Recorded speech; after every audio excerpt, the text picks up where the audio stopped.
Lord Shri Krishna quotes in Hindi.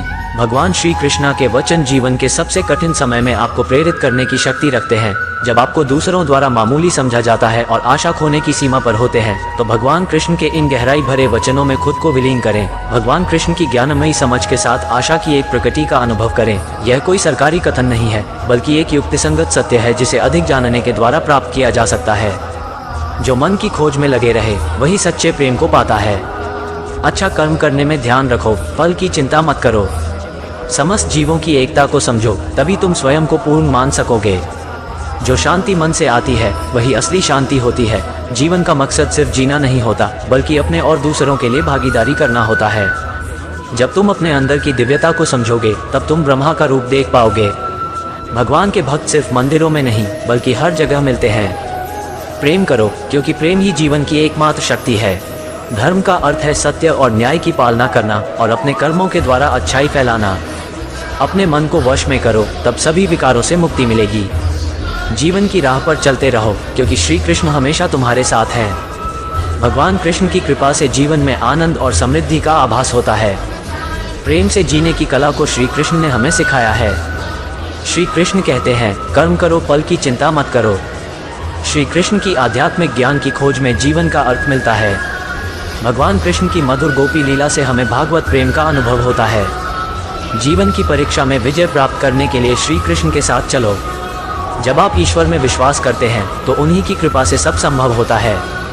जीवन की मुश्किलें सिर्फ एक परीक्षा है, और श्री कृष्ण हमेशा साथ होते हैं उन्हें पार करने के लिए। श्री कृष्ण के चरणों में आनंद और संपूर्णता प्राप्त करो, जीवन सच्ची खुशियों से भर जाएगा। अगर तुम ईमानदारी से अपने कर्तव्य का पालन करोगे, तो अंत में तुम्हारी विजय होगी। जब तुम अन्याय के खिलाफ लड़ते हो, तो तुम्हारे पास सुप्रभात होता है।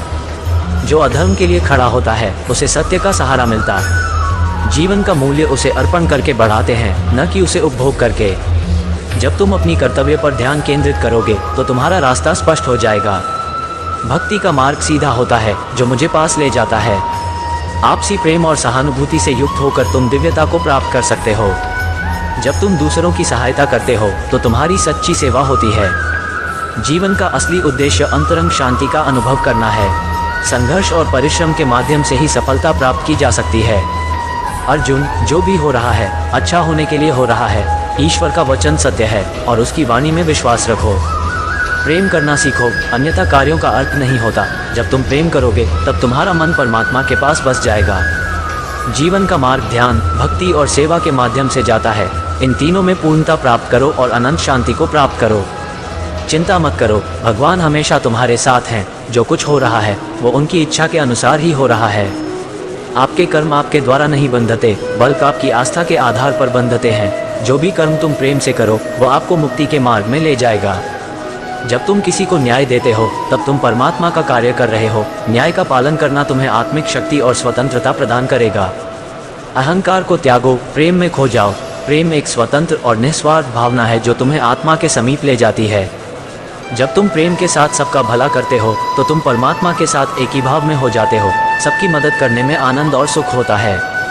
मन को संयमित करो और भगवान की आराधना करो। जब तुम भगवान के साथ स्थिर रहोगे, तब तुम्हें सुख और आनंद की प्राप्ति होगी। जीवन में धर्म का पालन करो और सत्य का मार्ग चुनो। जो भी कार्य तुम सत्य और धर्म के आदान प्रदान में करोगे, वो तुम्हें आत्मिक उन्नति का मार्ग दिखाएगा। जीवन में सच्ची खुशियाँ प्राप्त करने के लिए आपको दूसरों के लिए दिया जाने वाला प्रेम और सेवा करना होगा। भगवान कहते हैं, जैसी आपकी भावना होगी, वैसा ही आपका फल होगा। अपने मन को सकारात्मक और निर्मल रखें। जब तक हम किसी के लिए कुछ नहीं करते, तब तक हम कुछ नहीं बन सकते। भगवान की सेवा करें और उनकी कृपा प्राप्त करें। भगवान को खोजने के लिए आपको पहले अपने अंतर मन की शांति को स्थापित करनी होगी। अनन्य भाव से भगवान को याद करें और उनके समीप एकाग्रता से बने रहें। वे हमेशा आपके साथ हैं। अपनी आत्मा में भगवान को पहचानें और उनकी दिशा में चलें। वे हमेशा सच्चे मार्गदर्शक होंगे। अपने दुखों को भगवान के प्रति श्रद्धा में धारण करें, क्योंकि वे हमारी समस्याओं का समाधान करने के लिए हमेशा तैयार होते हैं। जीवन की कठिनाइयों का सामना करने के लिए अपने अंतर्यामी भगवान की ओर आदेश करें। वे आपको शक्ति और सामर्थ्य प्रदान करेंगे। भगवान की कृपा से हम अपनी अवधारणाओं और संकल्पों को प्राप्त करते हैं, जो हमें सच्चे सुख की ओर ले जाते हैं। भगवान कहते हैं, कर्म करो, फल की चिंता मत करो। जीवन में समर्पण और कर्मयोग के माध्यम से आप उच्चतम सफलता प्राप्त करेंगे। भगवान की भक्ति करते समय अपनी नींद, गर्व और भ्रम को छोड़ दें। आपका मन शुद्धता और प्रेम के साथ भरा होना चाहिए।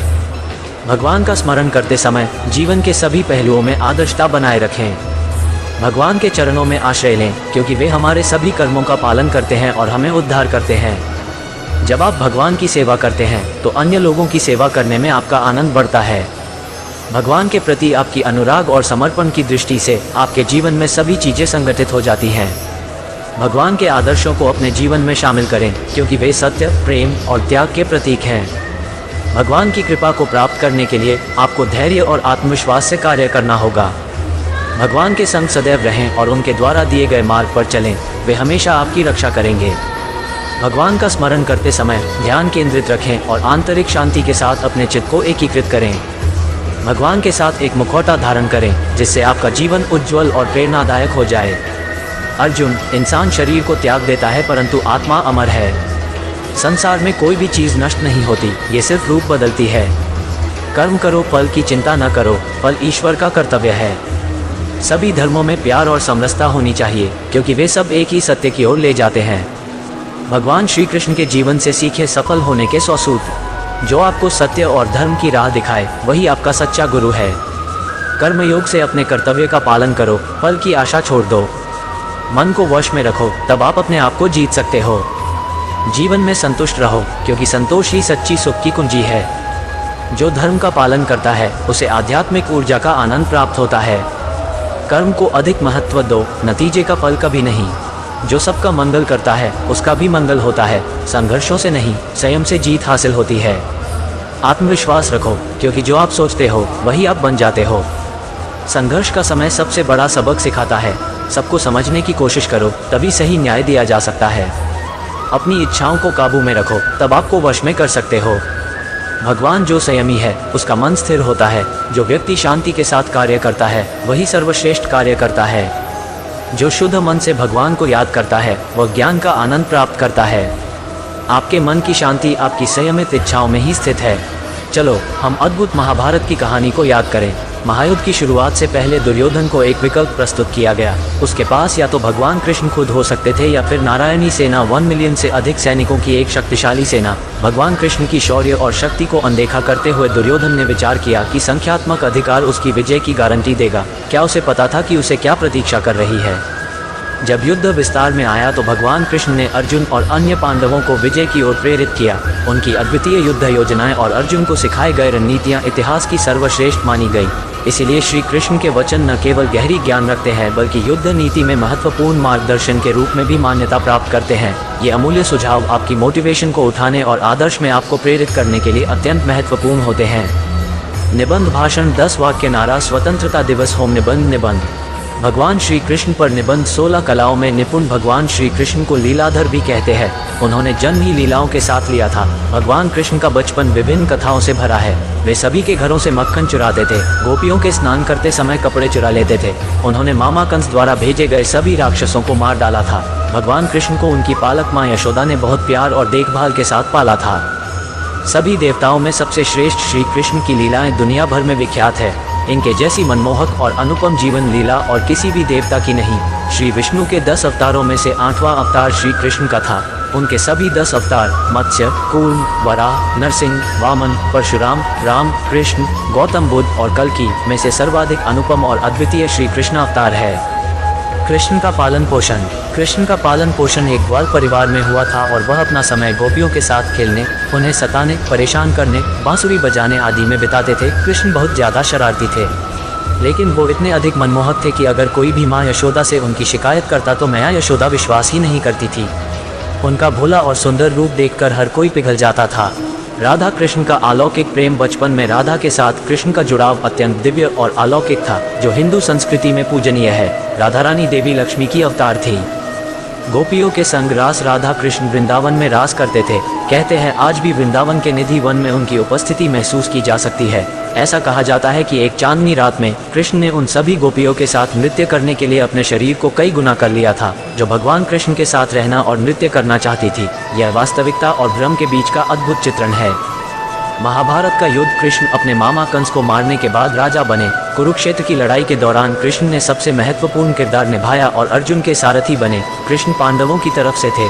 कृष्ण ने युद्ध के मैदान में अर्जुन के दोस्त, दार्शनिक और मार्गदर्शक के रूप में अनवरत मार्गदर्शन किया। अर्जुन पीछे हट रहे थे क्योंकि उन्हें अपने भाइयों को मारना था और अपने गुरुओं के खिलाफ लड़ना था। श्रीमद् भागवत गीता का सार। महाभारत के युद्ध में भगवान कृष्ण ने अर्जुन को भक्ति योग का पाठ दिया, जिसका अर्थ है परिणामों की अपेक्षा से स्वयं को अलग करना। उन्होंने श्रीमद् भागवत गीता के रूप में समस्त संसार को ज्ञान दिया, जो कि 700 श्लोकों के साथ 18 अध्यायों की एक ग्रंथ है। यह मानव जीवन से संबंधित है। ये दर्शन की एक महान और अपराजेय पुस्तक है, जिसे हम भारतीयों ने अपनी अनमोल विरासत के रूप में ग्रहण किया है। निष्कर्ष: 16 कलाओं में निपुण भगवान श्री कृष्ण की लीला अपरंपार है।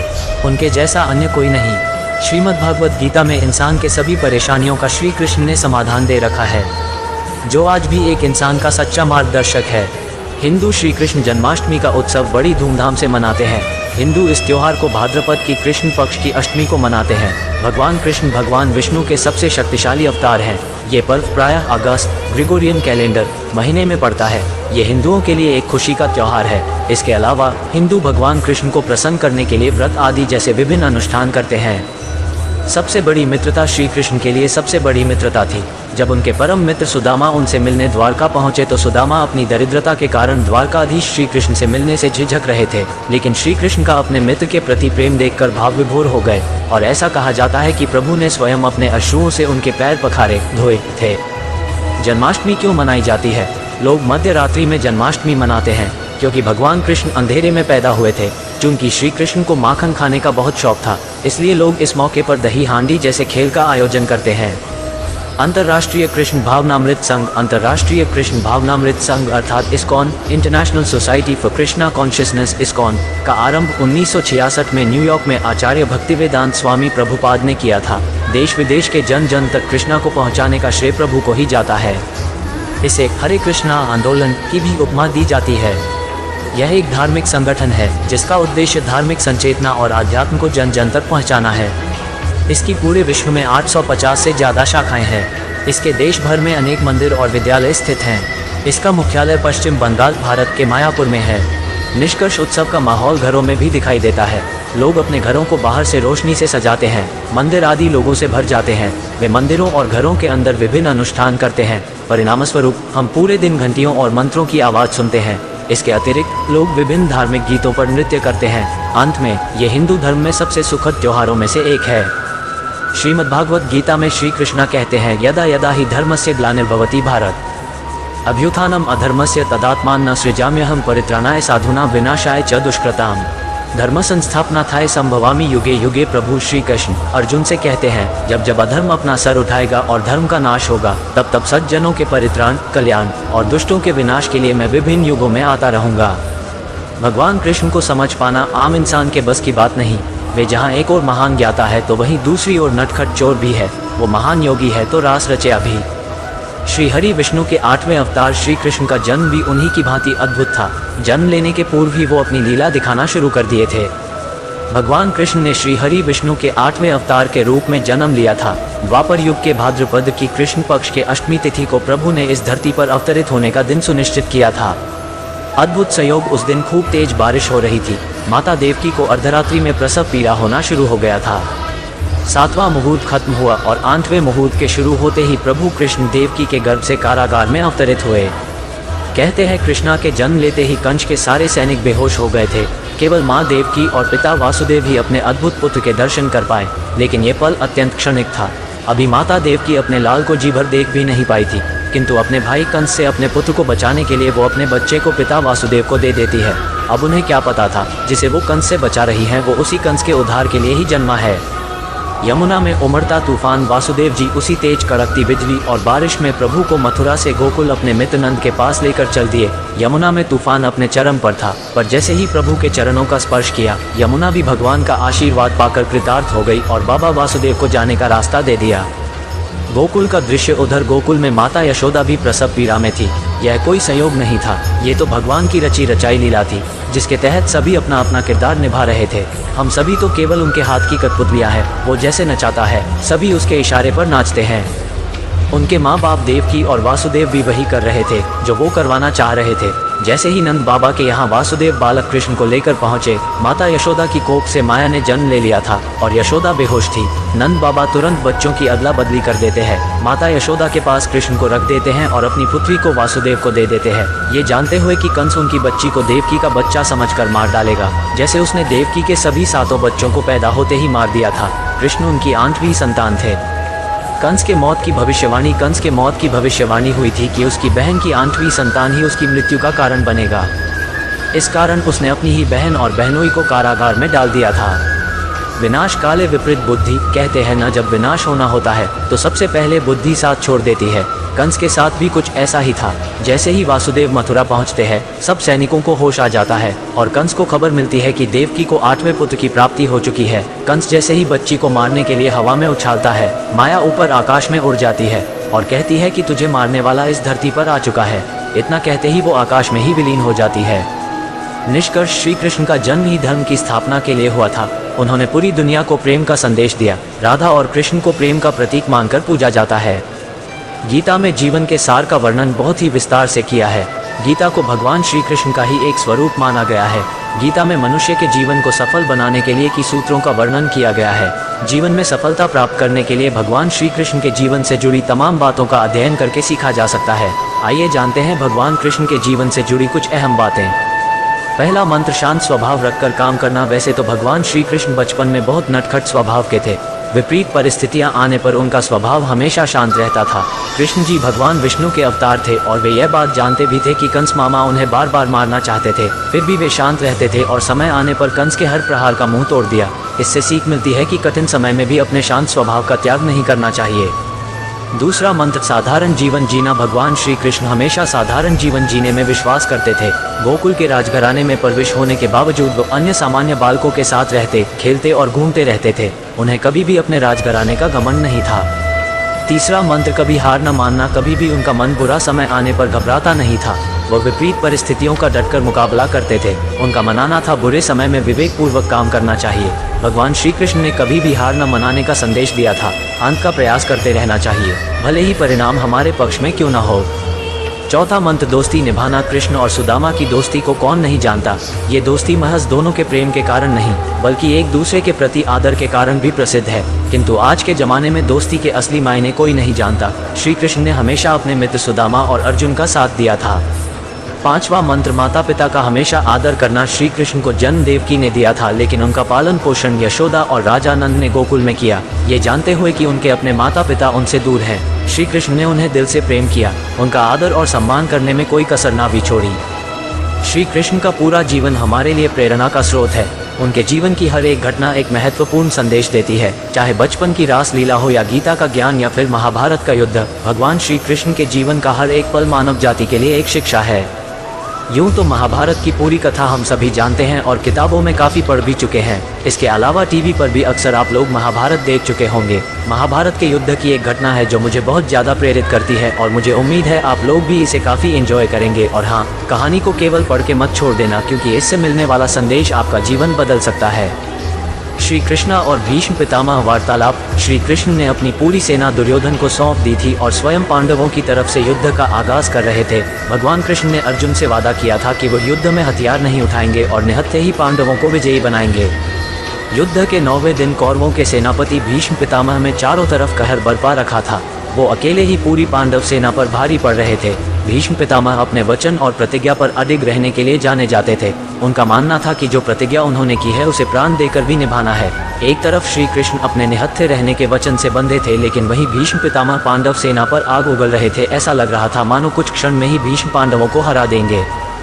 श्री कृष्ण शांतिपूर्वक सब कुछ देख रहे थे। वो जानते थे कि अर्जुन भीष्म का मुकाबला नहीं कर सकता, लेकिन उन्होंने अर्जुन से वादा किया था कि वह पांडवों को ही विजयी बनाएंगे। वही महाबलशाली भीष्म पांडवों का तहस नहस करने में लगे थे। यही सोचकर श्री कृष्ण ने भीष्म पितामह को रोकने के लिए रथ का पहिया उठा लिया, लेकिन भीष्म जानते थे कि श्री कृष्ण भगवान है, इसीलिए उन्होंने मुस्कुराते हुए अपने धनुष बाण एक ओर रख दिए और हाथ जोड़कर खड़े हो गए।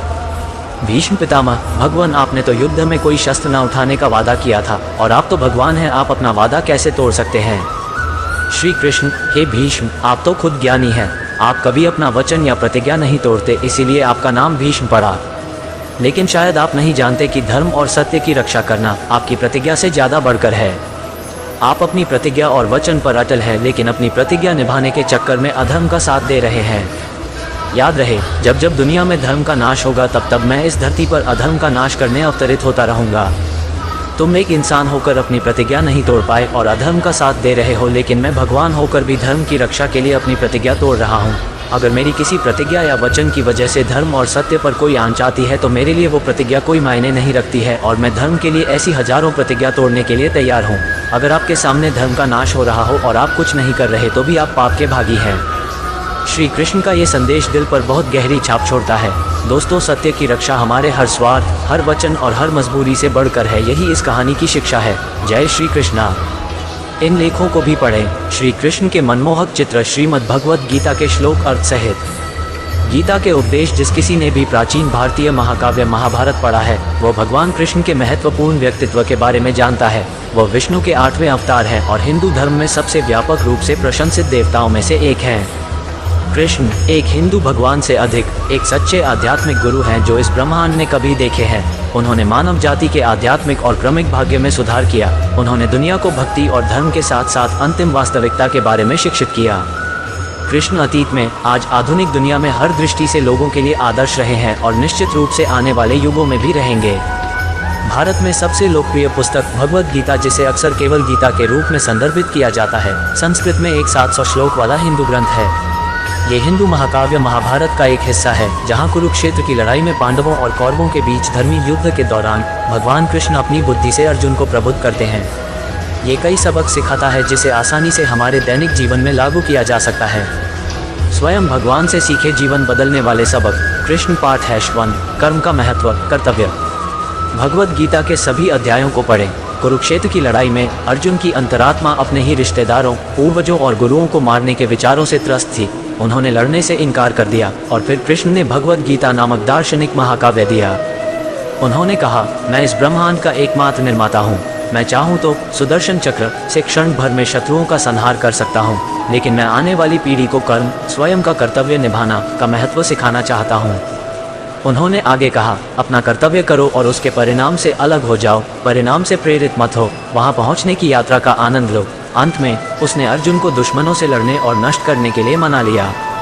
यदि आप कर्म नहीं करेंगे या अपना कर्तव्य नहीं निभाएंगे तो आपको कुछ भी नहीं मिलेगा या परिणाम नहीं मिलेगा। ये भगवान कृष्ण की शिक्षाओं से सबसे अच्छी शिक्षाओं में से एक है। आपको परिणाम या अंतिम परिणाम की आशा किए बिना अपना कर्तव्य निभाना चाहिए। जबकि मैं ये कह रहा हूँ, इसका मतलब यह नहीं है कि आशा रखना या आशावादी होना गलत है, लेकिन कर्मों के बिना आपका मार्ग भयानक होगा। चाल अंतिम परिणाम पर बहुत अधिक ध्यान केंद्रित करने और वहां पहुंचने की प्रक्रिया का आनंद लेने की नहीं है। भगवद गीता में भगवान कृष्ण ने कहा है कि सब कुछ एक कारण या अच्छे कारण से होता है। जीवन में जो कुछ भी होता है अच्छे के लिए होता है और उसके पीछे हमेशा कोई कारण जरूर होता है। उन्होंने ये भी उल्लेख किया कि हम सभी एक निर्माता, ईश्वर की संतान हैं। ईश्वर सर्वोच्च शक्ति है और ये दुनिया उसके द्वारा शासित है, और चूंकि हम सब भगवान के बच्चे हैं, हमारे साथ कुछ भी बुरा नहीं हो सकता। इसलिए जो कुछ हुआ है या जिन चीज़ों पर हमारा नियंत्रण नहीं है, हमें चीज़ों को जाने देना चाहिए और स्वीकार करना चाहिए। कृष्ण पाठ #3 वर्तमान में सचेतना से रहना, माइंडफुलनेस। कृष्ण हमें वर्तमान क्षण में जीना सिखाते हैं। वह भविष्य के प्रति सचेत था, लेकिन उसने बिना किसी चिंता के वर्तमान क्षण में जीना चुना। भले ही वह जानता था कि आने वाले भविष्य में क्या होगा, फिर भी वो वर्तमान क्षण में बना रहा। माइंडफुलनेस वर्तमान में रहने और वर्तमान क्षण के बारे में जागरूक होने के बारे में है। वर्तमान में जीना और वर्तमान क्षण पर अधिक ध्यान देना आपके मानसिक स्वास्थ्य में सुधार कर सकता है। चुनौतीपूर्ण परिस्थितियों में बाधा उत्पन्न होना अधिक संभव है, लेकिन सचेत रहना और वर्तमान क्षण में जीना चीज़ों को बहुत आसान बना सकता है। हमें ये सीखने की ज़रूरत है कि कैसे वर्तमान पर ध्यान केंद्रित किया जाए, न कि भविष्य या अतीत पर। शिक्षण #4 अपने क्रोध पर नियंत्रण रखें। भगवान कृष्ण ने भगवद गीता के अध्याय 2 श्लोक 63 में क्रोध का वर्णन इस प्रकार किया है। क्रोधात् भवति सम्मोह, सम्मोहात् स्मृति विभ्रम, स्मृतिभ्रंशात् बुद्धिनाशो, बुद्धिनाशात् प्रणश्यति 2.63। क्रोधात् भवति सम्मोह, सम्मोहात् स्मृति विभ्रम, SMRTIBH रैंसत, बुद्धिनाशो, बुद्धिनाशात् प्रणश्यति 2.63। अर्थ, क्रोध से निर्णय के ऊपर बादल छा जाते हैं, जिसके परिणाम स्वरूप स्मृति भ्रमित हो जाती है। जब स्मृति व्याकुल हो जाती है तो बुद्धि नष्ट हो जाती है, और जब बुद्धि नष्ट हो जाती है तो व्यक्ति नष्ट हो जाता है। कृष्णा उद्धरण। अतः क्रोध व्यक्ति के जीवन में सभी प्रकार की असफलताओं का मूल कारण है। यह नरक के 3 मुख्य द्वारों में से एक है, अन्य 2 लालच और वासना है। मन को शांत रखते हुए क्रोध को नियंत्रित करने का प्रयास करना चाहिए। कृष्ण उपदेश #5 बलिदान। कृष्ण ने भीम से कुरुक्षेत्र की लड़ाई में घटोत्कच, भीम के पुत्र, को बुलाने के लिए कहा। ये कौरव सेना का सफाया करने के लिए नहीं था, बल्कि कर्ण को इंद्रस्त्र, एक घातक दैवीय हथियार, का उपयोग करने के लिए मजबूर करने के लिए था, जिससे कोई भी जीवित नहीं बच सकता। उसने ये सुनिश्चित करने के लिए ऐसा किया कि युद्ध जीतने की कुंजी अर्जुन जीवित रहे। अतः उसने एक प्रतापी योद्धा की बलि देकर पांडवों की विजय सुनिश्चित की। इसको हम अपने जीवन में कैसे उतार सकते हैं? वैसे ही जीवन में हमें सफलता प्राप्त करने के लिए कई चीज़ों का त्याग करना पड़ता है। त्याग के बिना कोई महत्वपूर्ण प्रगति या उपलब्धि नहीं हो सकती। यदि आप अपने आराम क्षेत्र, गर्व, अहंकार, समय, धन या सुरक्षा का त्याग करने को तैयार नहीं हैं, तो आप कभी भी अपने उच्चतम स्तर की सफलता प्राप्त नहीं कर पाएंगे। जिस किसी ने भी प्राचीन भारतीय महाकाव्य महाभारत पढ़ा है, वह भगवान कृष्ण के महत्वपूर्ण व्यक्तित्व के बारे में जानता है। वह विष्णु के 8वें अवतार हैं और हिंदू धर्म में सबसे व्यापक रूप से प्रशंसित देवताओं में से एक है। कृष्ण एक हिंदू भगवान से अधिक एक सच्चे आध्यात्मिक गुरु हैं जो इस ब्रह्मांड ने कभी देखे हैं। उन्होंने मानव जाति के आध्यात्मिक और क्रमिक भाग्य में सुधार किया। उन्होंने दुनिया को भक्ति और धर्म के साथ साथ अंतिम वास्तविकता के बारे में शिक्षित किया। कृष्ण अतीत में, आज आधुनिक दुनिया में हर दृष्टि से लोगों के लिए आदर्श रहे हैं और निश्चित रूप से आने वाले युगों में भी रहेंगे। भारत में सबसे लोकप्रिय पुस्तक भगवद गीता, जिसे अक्सर केवल गीता के रूप में संदर्भित किया जाता है, संस्कृत में एक 700 श्लोक वाला हिंदू ग्रंथ है। ये हिंदू महाकाव्य महाभारत का एक हिस्सा है, जहाँ कुरुक्षेत्र की लड़ाई में पांडवों और कौरवों के बीच धर्मी युद्ध के दौरान भगवान कृष्ण अपनी बुद्धि से अर्जुन को प्रबुद्ध करते हैं। ये कई सबक सिखाता है जिसे आसानी से हमारे दैनिक जीवन में लागू किया जा सकता है। कर्मण्येवाधिकारस्ते मा फलेषु कदाचन मा कर्मफल हेतुर्भुर्मा ते संगोष्ठ कर्मणि 2.47। भावार्थ, तेरा कर्म करने में ही अधिकार है, उसके फलों में कभी नहीं। इसलिए तू कर्मों के फल हेतु मत हो तथा तेरी कर्म न करने में भी आसक्ति न हो। 47। कुरुक्षेत्र की लड़ाई में अर्जुन की अंतरात्मा अपने ही रिश्तेदारों, पूर्वजों और गुरुओं को मारने के विचारों से त्रस्त थी। उन्होंने लड़ने से इनकार कर दिया और फिर कृष्ण ने भगवद गीता नामक दार्शनिक महाकाव्य दिया। उन्होंने कहा, मैं इस ब्रह्मांड का एकमात्र निर्माता हूँ। मैं चाहूँ तो सुदर्शन चक्र से क्षण भर में शत्रुओं का संहार कर सकता हूँ, लेकिन मैं आने वाली पीढ़ी को कर्म, स्वयं का कर्तव्य निभाना का महत्व सिखाना चाहता हूँ। उन्होंने आगे कहा, अपना कर्तव्य करो और उसके परिणाम से अलग हो जाओ, परिणाम से प्रेरित मत हो, वहाँ पहुँचने की यात्रा का आनंद लो। अंत में उसने अर्जुन को दुश्मनों से लड़ने और नष्ट करने के लिए मना लिया। यदि आप कर्म नहीं करेंगे या अपना कर्तव्य नहीं निभाएंगे तो आपको कुछ भी नहीं मिलेगा या परिणाम नहीं मिलेगा। ये भगवान कृष्ण की शिक्षाओं से सबसे अच्छी शिक्षाओं में से एक है। आपको परिणाम या अंतिम परिणाम की आशा किए बिना अपना कर्तव्य निभाना चाहिए। जबकि मैं ये कह रहा हूँ, इसका मतलब यह नहीं है कि आशा रखना या आशावादी होना गलत है, लेकिन कर्मों के बिना आपका मार्ग भयानक होगा। चाल अंतिम परिणाम पर बहुत अधिक ध्यान केंद्रित करने और वहाँ पहुँचने की प्रक्रिया का आनंद लेने की नहीं है। भगवद गीता में भगवान कृष्ण ने कहा है कि सब कुछ एक कारण या अच्छे कारण से होता है। जीवन में जो कुछ भी होता है अच्छे के लिए होता है और उसके पीछे हमेशा कोई कारण जरूर होता है। उन्होंने ये भी उल्लेख किया कि हम सभी एक निर्माता, ईश्वर की संतान हैं। ईश्वर सर्वोच्च शक्ति है और ये दुनिया उसके द्वारा शासित है, और चूंकि हम सब भगवान के बच्चे हैं, हमारे साथ कुछ भी बुरा नहीं हो सकता। इसलिए जो कुछ हुआ है या जिन चीज़ों पर हमारा नियंत्रण नहीं है, हमें चीज़ों को जाने देना चाहिए और स्वीकार करना चाहिए। कृष्ण हमें वर्तमान क्षण में जीना सिखाते हैं। वह भविष्य के प्रति सचेत था, लेकिन उसने बिना किसी चिंता के वर्तमान क्षण में जीना चुना। भले ही वह जानता था कि आने वाले भविष्य में क्या होगा, फिर भी वो वर्तमान क्षण में बना रहा। माइंडफुलनेस वर्तमान में रहने और वर्तमान क्षण के बारे में जागरूक होने के बारे में है। वर्तमान में जीना और वर्तमान क्षण पर अधिक ध्यान देना आपके मानसिक स्वास्थ्य में सुधार कर सकता है। चुनौतीपूर्ण परिस्थितियों में बाधा उत्पन्न होना अधिक संभव है, लेकिन सचेत रहना और वर्तमान क्षण में जीना चीज़ों को बहुत आसान बना सकता है। हमें ये सीखने की ज़रूरत है कि कैसे वर्तमान पर ध्यान केंद्रित किया जाए, न कि भविष्य या अतीत पर। क्रोधात् भवति सम्मोहः सम्मोहात् स्मृतिविभ्रमः स्मृतिभ्रंशात् बुद्धिनाशो बुद्धिनाशात् प्रणश्यति 2.63। अर्थ, क्रोध से निर्णय के ऊपर बादल छा जाते हैं, जिसके परिणाम स्वरूप स्मृति भ्रमित हो जाती है। जब स्मृति व्याकुल हो जाती है तो बुद्धि नष्ट हो जाती है, और जब बुद्धि नष्ट हो जाती है तो व्यक्ति नष्ट हो जाता है। कृष्णा उद्धरण। अतः क्रोध व्यक्ति के जीवन में सभी प्रकार की असफलताओं का मूल कारण है। यह नरक के 3 मुख्य द्वारों में से एक है, अन्य 2 लालच और वासना है। मन को शांत रखते हुए क्रोध को नियंत्रित करने का प्रयास करना चाहिए। कृष्ण ने भीम से कुरुक्षेत्र की लड़ाई में घटोत्कच भीम के पुत्र को बुलाने के लिए कहा। ये कौरव सेना का सफाया करने के लिए नहीं था, बल्कि कर्ण को इंद्रस्त्र, एक घातक दैवीय हथियार का उपयोग करने के लिए मजबूर करने के लिए था, जिससे कोई भी जीवित नहीं बच सकता। उसने ये सुनिश्चित करने के लिए ऐसा किया कि युद्ध जीतने की कुंजी अर्जुन जीवित रहे। अतः उसने एक प्रतापी योद्धा की बलि देकर पांडवों की विजय सुनिश्चित की। इसको हम अपने जीवन में कैसे उतार सकते हैं? वैसे ही जीवन में हमें सफलता प्राप्त करने के लिए कई चीज़ों का त्याग करना पड़ता है। त्याग के बिना कोई महत्वपूर्ण प्रगति या उपलब्धि नहीं हो सकती।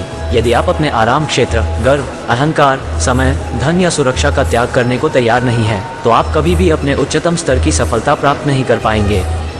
भले ही कृष्ण शानदार द्वारका के राजा और सारी सृष्टि के देवता थे, फिर भी वे विनम्र थे और हमेशा अपने बड़ों के प्रति जबरदस्त सम्मान दिखाते थे। चाहे वे उनके माता पिता हों या शिक्षक, वो उन्हें सुख देने के लिए सदैव तत्पर रहता था। इस वजह से वे जहाँ भी जाते थे, लोग उनकी मदद के लिए हमेशा तैयार रहते थे।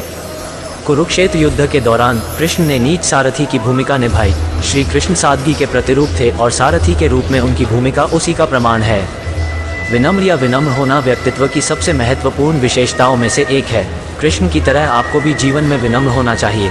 यह आपको ईमानदार लोगों के साथ वास्तविक संबंध विकसित करने में मदद करता है। लोगों को अपने जीवन में खुश रहने के लिए और अधिक कारण देने के लिए पर्याप्त विनम्र रहें। भगवान कृष्ण कुरुक्षेत्र की लड़ाई को अकेले ही जीत सकते थे, लेकिन उन्होंने अर्जुन का मार्गदर्शन करना चुना और उनके लिए अपना रथ चला दिया। वह कहते हैं कि नौकरी एक नौकरी है, कोई बड़ा या छोटा काम नहीं है। कोई भी श्रम बिना सम्मान के नहीं होता। आपको अपनी नौकरी से प्यार करना चाहिए और अपनी नौकरी में अपना सर्वश्रेष्ठ देना चाहिए, चाहे वह कितना भी बड़ा या छोटा क्यों न हो। आपकी नौकरी आपके जीवन का एक बड़ा हिस्सा भरती है और वास्तव में संतुष्ट होने का एकमात्र तरीका सभी प्रकार की नौकरियों का सम्मान करना और उन्हें स्वीकार करना है। यहाँ ऊपर दिए गए पाठों के अलावा कुछ सबसे व्यवहारिक भगवान कृष्ण कोट्स हैं जो आपको कठिन समय में आवश्यक प्रेरणा देंगे। आत्मविनाश और नरक के 3 द्वार हैं: वासना, क्रोध और लोभ। भगवान कृष्ण। मनुष्य अपने विश्वासों से निर्मित होता है। जैसा वह मानता है तो वह बन जाता है। भगवान कृष्ण। कोई भी जो अच्छा काम करता है उसका कभी भी भयानक अंत नहीं होगा। भगवान कृष्ण। अपने स्वयं के कर्तव्यों को अपूर्ण रूप से निष्पादित करना दूसरे की जिम्मेदारियों को सीखने से कहीं बेहतर है। भगवान कृष्ण। जो कुछ करना है करो, लेकिन अहंकार से नहीं, वासना से नहीं, ईर्ष्या से नहीं, बल्कि प्रेम, करुणा, नम्रता और भक्ति से करो। भगवान कृष्ण। तुम मुझ पर विजय पाने का एकमात्र तरीका प्रेम के माध्यम से है और वहाँ मुझे खुशी से जीत लिया गया है। भगवान कृष्ण। परिवर्तन दुनिया का नियम है। पल भर में तुम करोड़ों के मालिक बन जाते हो, दूसरे में तुम दरिद्र हो जाते हो। भगवान कृष्ण। खुशी की कुंजी इच्छाओं की कमी है। भगवान कृष्ण। इंद्रियों का सुख पहले तो अमृत जैसा लगता है, लेकिन अंत में विष के समान खट्टा होता है। भगवान कृष्ण। खुशी मन की एक अवस्था है जिसका बाहरी दुनिया से कोई लेना देना नहीं है। भगवान कृष्ण। तो दोस्तों, हमने जिस तरीके से आपको इस वीडियो में बताया है, अगर आप उसे तरीके से अपने जीवन में काम करेंगे तो आप कभी भी हारेंगे नहीं। हमने इतनी मेहनत की है तो उसके लिए आप लाइक और सब्सक्राइब कर दीजिए। इस चैनल को हमने ऐसी और वीडियो बनाकर रखी है तो आप वह भी देख सकते हैं। शुक्रिया दोस्तों। अब हम आपको मिलेंगे अपने दूसरी वीडियो में।